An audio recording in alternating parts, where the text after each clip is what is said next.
বাঙালি ছেলেদের মধ্যে সেরকম ক্রিকেটার হিসেবে মানে ইন্টারন্যাশনাল লেভেলে খেলার মতো ক্রিকেটিং ট্যালেন্ট কি তুমি সত্যি দেখতে পাচ্ছ?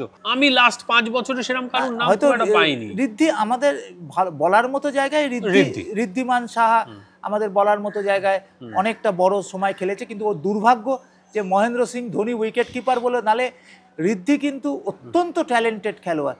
আর হি ওয়াজ এ ফ্যান্টাস্টিক উইকেট কিপার। তাও খুব কপাল ভালো বলতে হবে যে সময় থেকে ধোনি ডিসাইড করলো যে না টেস্ট ম্যাচটা আমি খেলবো না, তার জন্য অন্তত ঋদ্ধিমান সাহা অনেকটা এক্সপোজার পেয়েছিলেন।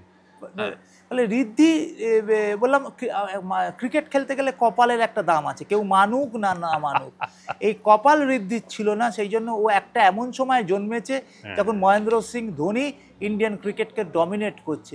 তাহলে ঋদ্ধি বোধহয় 39 না 40টা 38-40টা টেস্ট খেলেছে, ওর 100টা টেস্ট খেলার মতো প্লেয়ার ছিল। কেবল ঋদ্ধির ব্যাটিংও ভালো ভালো, উইকেট কিপিং অসাধারণ, ও রিফ্লেকশন তো দুর্ধর্ষ। কিন্তু ওই বললাম একটা এমন একটা সময় ঋদ্ধির জন্ম যখন মহেন্দ্র সিং ধোনি রয়েছে, ফলে সেই কারণে ঋদ্ধির পর সে অর্থে এটা ঘটনা খেলোয়াড় উঠেনি।